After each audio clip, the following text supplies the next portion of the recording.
High প্রিয় পাঠক পাঠিকারা, শুরু করছি উপন্যাস দি সাইলেন্ট ম্যানর, লেখিকা ডায়না এমরোজ লাকি, পর্ব ৪৫, ভয়েস বাই আরবি। রত্না বেগম গৌরীকে ডেকে নিয়ে ছাদে এলেন সবার আড়ালে। গৌরী বুঝতে পারছে না তাকে চোরের মতো আনার কারণ কি।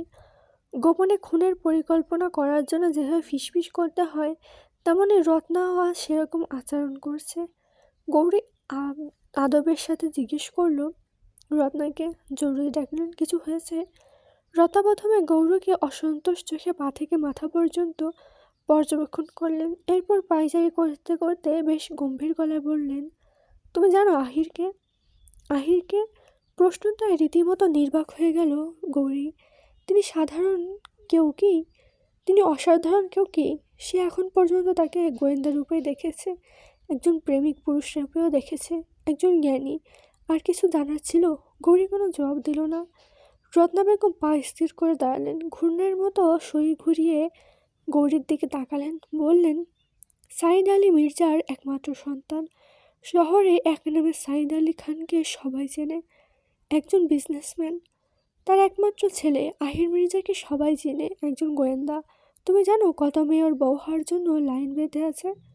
আশ্চর্য, গৌরী এসব কীভাবে জানবে? তবে এসব কথা কেন শোনাচ্ছে? সে থ হয়ে দাঁড়িয়ে যায়, নিস্তব্ধ চোখ দুটো ফেলে রেখেছে রত্নার দিকে। হয়তো উনি এখন কিছু বলবে, যার জন্য গৌরী প্রস্তুত নয়। তার অভিব্যক্তির পূর্বাভাস তাই বলে দিচ্ছে। গৌরী কোনোরূপ প্রতিক্রিয়া করছে না, রত্না বেগমের মূল কথা শোনার অপেক্ষা করছে। রত্না বেগম বিরতি নিলেন, ফের বললেন, আমি গতকাল আহিরের গল্পে আশ্চর্য হয়েছি। সে উচ্চ বংশের ছেলে হয়ে কীভাবে এত নিচু বংশের মেয়েকে ভালোবাসতে পারে? না, যার নিজস্ব কোনো ঠিকানা নেই, নেই আছে বাবার পরিচয়। কি যোগ্যতা আছে তোমার আমার ছেলের বউ হওয়ার? রূপ থাকলে হয় না, গুণও থাকতে হয়। আমার ভোলাভালা ছেলেকে প্রেমের ফাঁদে ফেলেছ। উন্মাদ হয়ে গেছে আমার ছেলে, নিশ্চয়ই জাদু করেছ। এতটুকু বলে থামলেন, ঠোঁট বাঁকিয়ে হাসলেন একগাল, এ যেন তাচ্ছিল্যের হাসি। গৌরীর ইন্দ্রিয় আবিষ্কার করল এক বিষাদ বয়ে যাওয়া বাতাসকে। মেরুদণ্ড সোজা হয়ে গেল, চোখ দুটো পলক ফেলতে ভুলে গেল, শিহরণ জাগিয়ে ঢোক গেল, জবাব দিতে পারল না কোনো। রত্না বেগম পায়চারি শুরু করলেন, বাঁ কাঁধ থেকে ফেলে রাখা শালটা বাতাসে তুলছে। পুনরায় ধীর কণ্ঠে এক কঠিন স্বর আবিষ্কার করে বললেন, তোমরা গ্রামের মেয়ে, শহরের সহজ সরল ছেলেকে পেলে কীভাবে গলায় ঝুলবে সেই পথ খুঁজতে থাকো। নিশ্চয়ই টুকটাকের জল পড়েছে আমার ছেলের পেটে, নয় তোমার মতো মেয়ের প্রেমে পড়াটা অবিশ্বাস্য। গৌরী বাকরুদ্ধ। আহির তাকে একবার বলেছিল গতকাল তার মা বাবা আসছে। গৌরী আগ্রহ নিয়ে অপেক্ষা করছিল বটে, নতুন জীবনে পা রাখবো ভেবেছিল, ছোট্ট একটা সংসার সাজাতে চেয়েছিল। আজ যেন সবটা ধুলোয় মিশে গেল। মিশিয়ে দিচ্ছেন রত্না বেগম। আমি আজ এখানে এসেছি তোমাকে বউ করে নিয়ে যেতে নয়, সাবধান করতে। আগামীকাল আমরা চলে যাব। আহিরকে বলবো তুই তোর হবু বউকে নিয়ে শহরে যাওয়ায়, কিন্তু সেখানে তোদের বিয়ে হবে। কিন্তু তুমি এক্ষুনি কোথাও চলে যাবে, অনেক দূর, যাতে আহির তোমাকে আর খুঁজে না পায়। তুমি ঠিক কোথায় যাবে আমি জানি না, তবে তোমাকে যথেষ্ট পরিমাণ টাকা দেব, চলে যাও সেই টাকা নিয়ে। কি বলছেন আপনি এসব? মা হয়ে ছেলেকে আঘাত করতে চাইছেন? অতপর মুখ খুলল যেন গৌরী। একদম মুখে মুখে কথা বলবে না, ওর বিয়ে আমরা সম্ভ্রান্ত পরিবারের মেয়ের সাথে ঠিক করে রেখেছি। গৌরী ফিক করে হেসে বলল, সিনেমার কাহিনীর মতো একটা গল্প সাজালেন, টাকার লোভ দেখিয়ে দূরে ঠেলে দিয়েছেন। তুমি যা মনে করো, কিন্তু আমি চাই না তুমি আমার ছেলের বউ হও। তুমি না আহিরকে ভালোবাসো, তুমি কি চাও কি তোমার মতো মেয়েকে বউ করে সারা জীবন পস্তাক, বন্ধুদের সামনে অপমানিত হোক? গৌরী থেমে গেল, তার নিঃশ্বাস বারেবার ওঠানামা করছে, চোখের পাপড়িগুলো খুব দ্রুত পড়ছিল। সেই সাথে রত্নার একটা প্রশ্ন বারবার মাথায় ঘুরছে, প্রতিধ্বনিত হচ্ছে, তুমি কি চাও তোমার জন্য সারা জীবন আহির পস্তাক, বন্ধুদের সামনে অপমানিত হোক? হ্যাঁ, ঠিকই তো। তার বাবার পরিচয় নেই, তিনি থেকে ছিলেন না। তার বাবার বেশ নামডাক থাকা সত্ত্বেও সে তো বঞ্চিত ছিল তার সন্তান থেকে। বড় হয়েছে কুঁড়ে ঘরে, রাজপ্রাসাদে সে তার ঠাঁই হয়নি। কি ভাবছো? গৌরী কয়েক সেকেন্ড কি যেন ভেবে জবাব দিল, আপনার জন্য আমি ওর ভালোবাসাকে কোরবানি দেব না। এই কথাগুলো আপনার ছেলেকে বলবেন। সে যদি আমাকে প্রত্যাখ্যান করে তবেই আমি অনেক দূরে চলে যাব, বলে গৌরী চলে যায় ব্যস্ত পায়ে। রত্না বেগম গৌরীর কঠিন স্বরে ক্ষিপ্ত হলেন, তবু খোলা আকাশের নিচে তা প্রকাশ করলেন না। আহির ও রাফিদ গেল মাস্টার বাড়ির দিকে। বাড়িটা যেন ঝিমিয়ে আছে, কাউকে দেখা যাচ্ছে না। পথের ধারে লণ্ঠন চলছে। বাড়ির ভেতরে খানায় গরু বাঁধা। মাস্টারের খামার থেকে বোধহয় কোনো দরকারি নিয়ে আসা হয়েছে। রাফিদ উকিঝুঁকি মারল, কোথাও কাউকে দেখা যাচ্ছে না। গেল কোথায় সবাই, বলল রাফিদ। বাম হাতের উল্টো দিক থেকে কোমরে ধরে রেখেছে ডান হাতটি। হয়তো ভেতরে আছে, চল ডেকে দেখি, বলল আহির। কি বলবো, কেন এসেছি যদি জিজ্ঞেস করে? জিজ্ঞেস তো করবে, কিছু একটা বলতে হবে, বলে রাফিদ মাস্টার চাচা বলে ডাক দিল। ভেতর থেকে কোনো সাড়া এলো না, শুধু ভেসে এলো পশ্চিম থেকে হিম হাওয়া। রাফিদ অপেক্ষা করে মিনিট দুয়েক। এমন সন্ধ্যায় ঘরের ভেতর ঘাপটি মেরে কি করছে ভাবছে। সচরাচর এমন সময় মোহিনীকে কুঠিরে দেখা যায়, আজ আর দেখা যাচ্ছে না। আহির বলল, পরে আসবো, হয়তো এখন তারা কোনো কারণে ব্যস্ত আছে।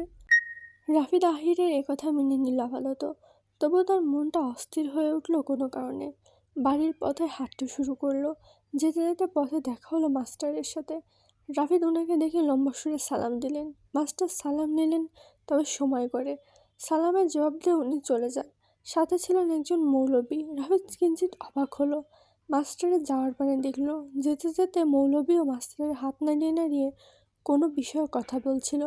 রাফিদ সেই বিষয়ে কিছু বলার আগে আহির তাকে বাধা দিয়ে বলল, মাস্টারকে সুবিধার মনে হলো না, কিছু একটা তো হয়েছে।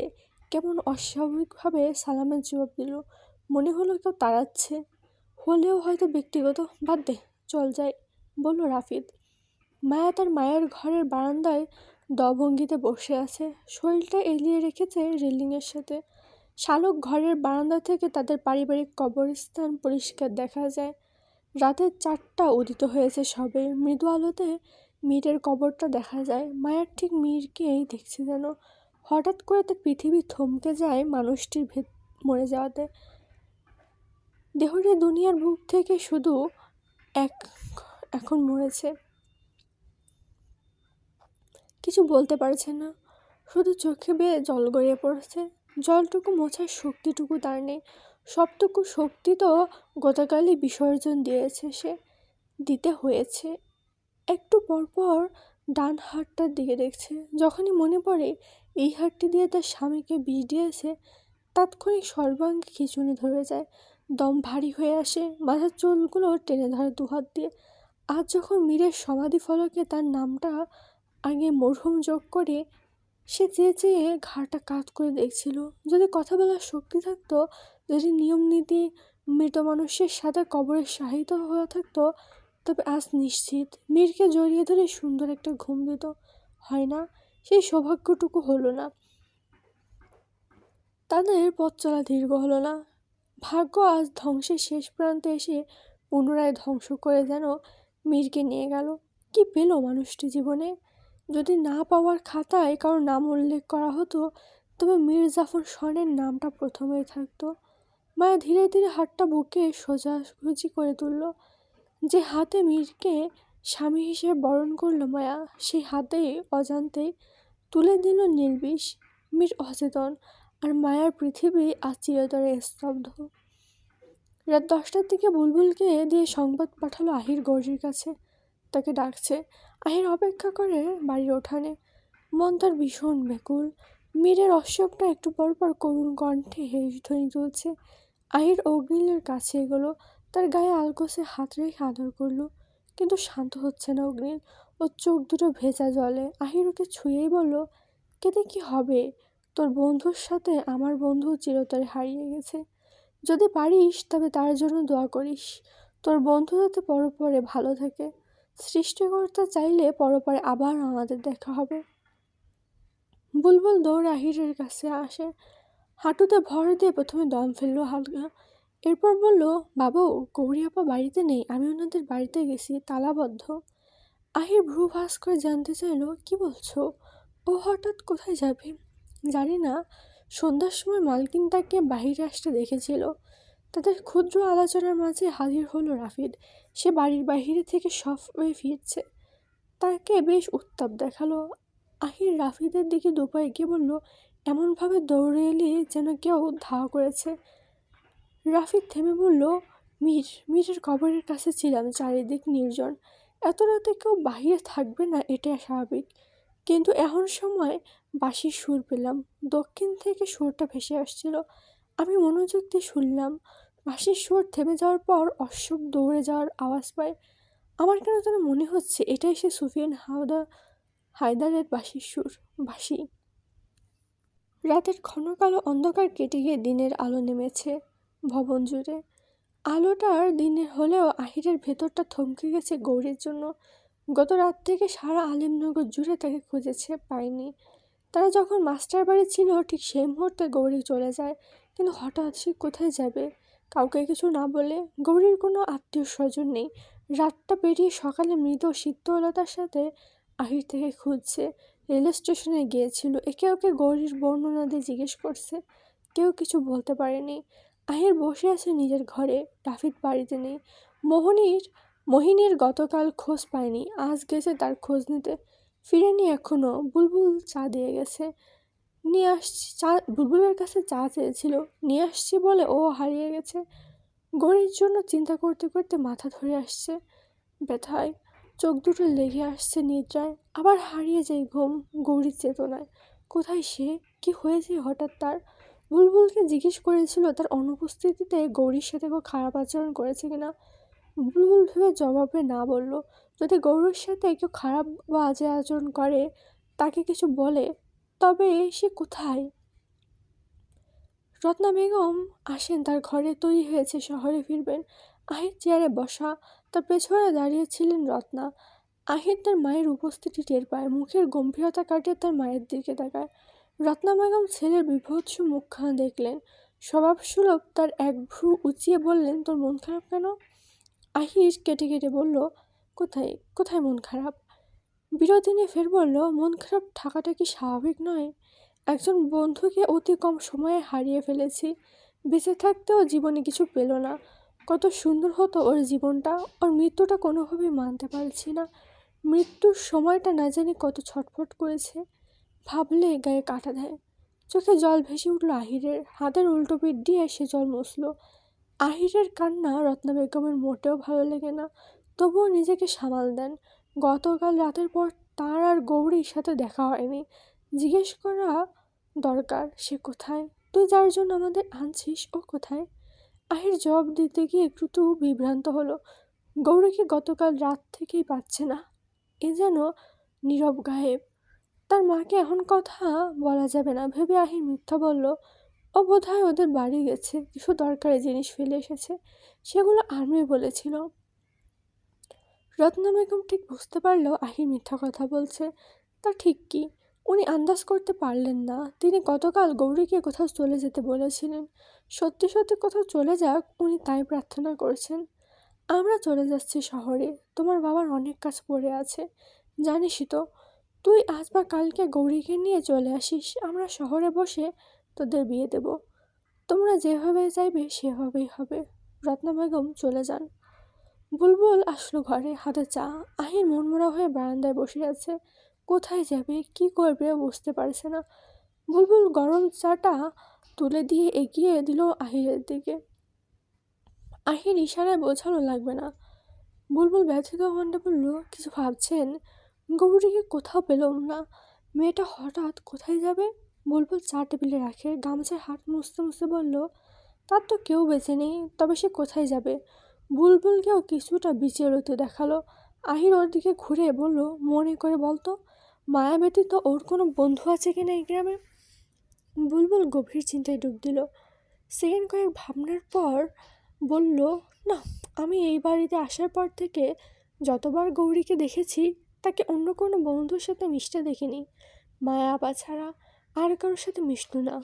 কিন্তু এই অবধি এসে বুলবুল থেমে যায়। কিন্তু কি? আহির বুলবুলের দিকে একটু এগিয়ে এলো। বুলবুলের উচ্চতায় আহিরকে ছুঁইতে পারছে না। বুলবুল উচ্চতায় আহিরকে ছুঁতে পারল না। বুলবুল ভুরু যুগল ভাঁজ করে বলল, গৌরী তো মায়া আপাকে ভীষণ ভালোবাসে, তার বন্ধুর এই অবস্থায় তাকে না বলেই ফেলে যাবে, বিষয়টা আমার কাছে আশ্চর্যজনক। আহির বুলবুলের কথায় সহমত পোষণ করলো। সেও ভাবতে শুরু করলো, বুলবুল ঠিক কথা বলছে। মায়াকে এমন অবস্থায় ফেলে রেখে যাবে গৌরী? সে কি নিজের ইচ্ছায় চলে গেছে কোথাও, নাকি কেউ গায়েব করেছে? একাধিক চিন্তাধারা কিলবিল করছে আহিরের মস্তিষ্কে। চোখ দুটো ছলছল করছে। গ্রামের কিছু ছেলেরা নেড়ি কুকুরের মতো, ওরা ওত পেতে থাকে একটা মেয়ের নতুন শরীরে। আহির এরকম কাউকে সচক্ষে দেখেছে। বিষয়টা এমন হয় শুনেছে। তবে এটা অস্বাভাবিক কিছু নয়। কিছু পুরুষ নিতান্তই হিংস্র। যদি ওদের পাল্লায় গৌরী পড়ে থাকে। আহির আর ভাবতে পারছে না। মায়া কথা বলতে পারে না, কিন্তু শুনতে পারে। মুখে বলে জবাব না দিক, অন্তত ইশারাই করতে পারবে। আহির থেকে জিজ্ঞেস করবে ভেবে নিশ্চিত হলো। আহির মায়ের ঘরের দিকে আসলো। দরজা খোলা ছিল। আহির প্রথমে গলা পরিষ্কার করে জানান দিল পুরুষের আগমন। এরপর ভেতরে প্রবেশ করলো। মায়া ঘরের এমন দিকের জানলার পাশে দাঁড়িয়ে আছে যেখান থেকে মীরের কবরটা দেখা যায়। সারাদিন নিষ্পলক চেয়ে থাকে কবরটির দিকে। কখনো কখনো সেই কবরের পাশে কল্পনা করে নিজেকে, সেও মরে যাক, এরপর সেও শুয়ে থাকবে চোখজোড়া ফোলা, নাকটা লাল, চোখের নিচে কালো দাগ। আজ থেকে 3 দিন আগের মায়া আর এখনকার মায়ার অনেক পার্থক্য। চেনা যাচ্ছে না মানুষটিকে। আহির ধীর পায়ে এগিয়ে গেল মায়ার দিকে। তাকে ছেড়ে সেও মীরের কবরের দিকে তাকালো। দীর্ঘশ্বাস চলে আসে। সে নিঃশ্বাস ছাড়ল। তার নিঃশ্বাসের শব্দ পেল মায়া। ঘাড় ঘোরে আহিরের দিকে। পুনরায় চোখ সরিয়ে জানলার দিকে তাকালো। আহির বলল, মায়া। তুমি পুনরায় বলল, গৌরী কোথায়? তোমার সাথে দেখছি না। তোমায় একা ফেলে কোথায় গেল? মায়া চোখের পলক ফেলল, হালকা ভ্রুভাস করল। তার অভিব্যক্তি বোঝা যায় সে কিছু ভাবছে। আহির দ্বিতীয়বার বলল, অসুবিধা হচ্ছে তোমার নিশ্চয়? যাক, আমি চলে যাচ্ছি। বলে সে যাওয়ার ভঙ্গিমা করতেই মায়া হাত বাড়িয়ে তাকে দাঁড় করালো। এরপর মাথা নাড়ালো। সে জানে না গৌরী কোথায়, কিন্তু সেকেন্ড কয়েক আগের অভিব্যক্তি থেকে বোঝা যাচ্ছে সে জানে গৌরী কোথায়। নুরবা কিছু বলতে চাচ্ছে। আহির আর কিছু বলল না, ব্যর্থ ভঙ্গিতে চলে যায়। মায়া শুধু তাকিয়ে থাকে চাতক পাখির মতো মীরের কবরটার দিকে। একসময় সারাদিন মানুষটি কত বিরক্ত করত, আর সেই বিরক্তিটুকু সবচেয়ে বেশি অভাব হচ্ছে তার নিকট। একসময় যে ডাক এড়িয়ে যেত, এখন সে ডাকের প্রতিধ্বনি কানের ভেতর ঘুরে বেড়াচ্ছে। হাওয়া বয়ে যায়, কিন্তু তাতে আর মীরের ডাক নেই, তার শব্দ নেই, তার গায়ের উষ্ণ গন্ধ আর নেই। নীরবতা এতটাই ভারী যে নিঃশ্বাস নিতেও বুকের ভেতর ব্যথা অনুভব হচ্ছে। মায়ের মনে পড়ে কত কথা না বলা হয়ে গেছে, কত অভিমান জমেছিল। ভেবেছিল সময় হলেই বলা যাবে, কিন্তু সময় থেমে গেছে এই কবরের মাটির নিচে। আর কথাগুলো অনাথ হয়ে ঘুরে বেড়াচ্ছে হৃদয়ের চারিপাশে। এক ফোঁটা চোখের জল গড়িয়ে পড়ল মেঝের উপর। এটা কি চোখের জল? না, দেরিতে বোঝা ভালোবাসার কান্না। মায়া নিজেও জানে না। সে শুধু জানে মীর আর বিরক্ত করবে না, আর না বিরক্ত করাটাই আজ তার সবচেয়ে বড় শাস্তি। শুধু বলতো, এই মেয়ে, অসভ্য বলছো না? এর সাজা তোমাকে ভোগ করতে হবে, শাস্তি পেতে হবে। মায়া শাস্তি পাচ্ছে, প্রচুর পরিমাণে সাজা পাচ্ছে। আদালতের দেওয়া মৃত্যুদণ্ডের চেয়েও এ শাস্তি যেন ভয়ানক। চাতক পাখির মতো তাকিয়ে আছে মায়া, যেন কবরটির নিচ থেকে মীর একবার ডাক দেবে, কিন্তু কবর যে নীরব, আর এই নীরবতার মাঝেই সব সমাপ্তি। শুধু মায়ার বুকের ভেতরটা প্রতিদিন নতুন করে শূন্য হয়ে যায়। কত শত স্বপ্ন বেঁধেছিল। মীর ছুটে এসেছিল বিদেশ থেকে। দেশে এসে মায়াকে বিয়ে করবে, তাকে অবাক করবে। আজ মেয়ে অবাক হয়েছে। উপহার পেয়েছে এক করুণ শূন্যতা, যে শূন্যতা ঘিরে এক বিষাক্ত পোকা তাকে ধুকে ধুকে খাচ্ছে। তার হৃদয়টা পড়ছে, সে পোড়া গন্ধের বিশ্রী গন্ধ তার নাক অব্দি পৌঁছাচ্ছে। নীরবে সৃষ্টিকর্তার কাছে প্রার্থনা করছে নিজের মৃত্যুর। নিজেই নিজের অজান্তে মীরকে বিষ তুলে খাইয়েছে। যখনই মনে পড়ে তার বুকটা ফেটে যায়।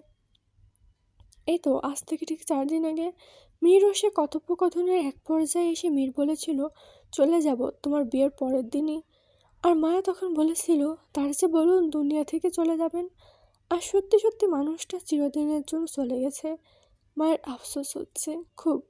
দুনিয়ার বুকে সবচেয়ে বাজে অনুভূতি হচ্ছে প্রিয় মানুষকে হারানোর, সে শূন্যতায় পড়ার অনুভূতি। মায়া সে যন্ত্রণা হাড়ে হাড়ে টের পাচ্ছে। শালুক সকালের নাস্তাটা নিয়ে আসলেন মায়ের জন্য। মেয়ের মন মরা হয়ে দাঁড়িয়ে আছে, দেখছে তার স্বামীর কবরখানা। শালুক হাত থেকে প্লেট রাখেন টেবিলে, মায়ের কাছে এগোয়, মায়ের মাথায় স্পর্শ করে। মায়া হঠাৎ চমকে ওঠে। তার চমকানো দেখে শালুক বলে, আমি যে মা, এখানে দাঁড়িয়ে আছিস, চল, চোখে মুখের কি অবস্থা করেছিস, আয় একটু খেয়ে নে।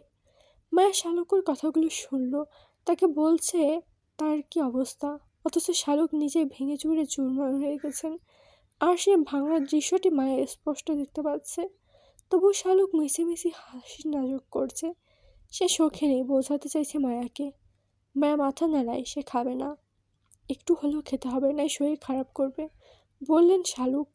মায়া জানলা ধরে দাঁড়িয়ে না থেকে খাটের উপর বসলো। শালুক রুটির একটি অংশ ছিঁড়ে ভাজির সাথে তুলে নিল। মায়া পুনরায় নাবেদক মাথা নাড়ায়। শালুক খেয়াল করলো মায়ের চোখে জল ছলছল করছে। মীরকে হারিয়ে তিনি কষ্ট পাচ্ছেন। এখন চোখের সামনে নিজের মেয়েকে তিলে তিলে মরতে দেখে হৃদয়টা আরও পড়ছে। ডান হাত নাড়িয়ে বাঁ হাত দিয়ে মায়ার ঝরা জলগুলো মুছে দিলেন।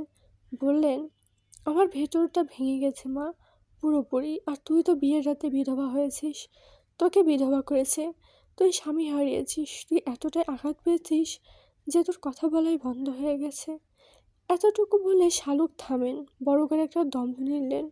ফের বললেন, তোকে সান্ত্বনা দেব না, সান্ত্বনা দিতে পারবো কিছু শব্দের মাধ্যমে, কিন্তু সে শব্দ তৈরি করতে পারবো না যা ভেসে আসতো একমাত্র তোর স্বামীর থেকে। কিন্তু যে মানুষটা নেই, তার স্মৃতি আঁকড়ে ধরে হলেও বাঁচতে হবে, আর তার জন্য তোকে বাঁচতে হবে। যদি পারিস নামাজে আল্লাহর কাছে স্বামীর জন্য দোয়া কর। আমি দোয়া করি এজন্যই তোদের মিলন না হলেও আল্লাহ যেন তোদের পরপারে এক করে। সে যে ছোট সংসার এখানে হলো না, সেটা আল্লাহ ওপারে দিবেন, যখন আর কেউ তোদের আলাদা করতে পারবে না। এই যে নিঃস্বাদ সম্রাটের বংশধর যেটা করলো, এর বিচার ঠিক উনি পাবেন। শালুক কথাগুলো বলতে গিয়ে বারবার থেমে গিয়েছিল, আটকে যাচ্ছিল কণ্ঠস্বর, দম বন্ধ হয়ে আসছিল।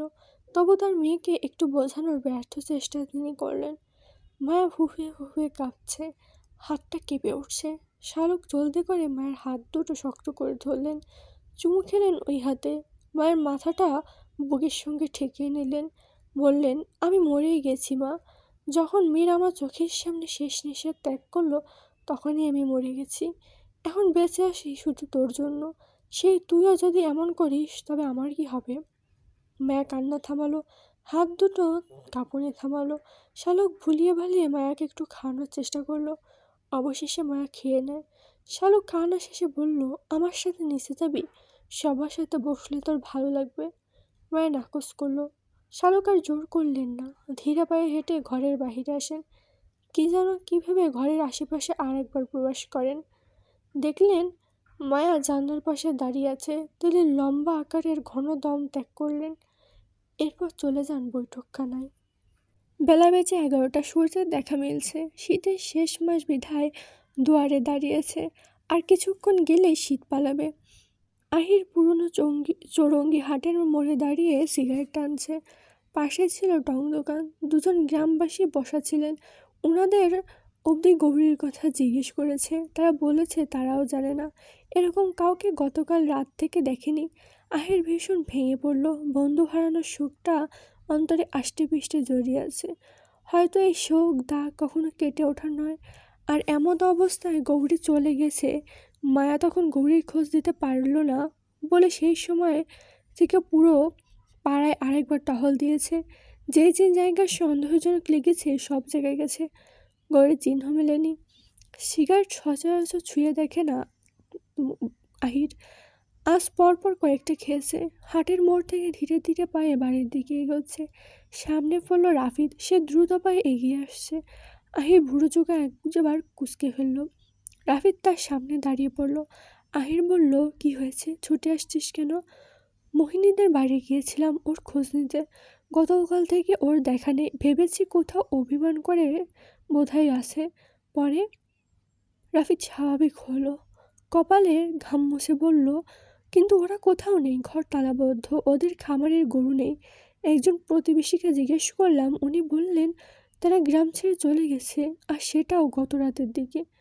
কি? আহির কিঞ্চিত বিস্ময় প্রকাশ করলো, হাত থেকে সিগারেট আপনা আপনি পড়ে গেল।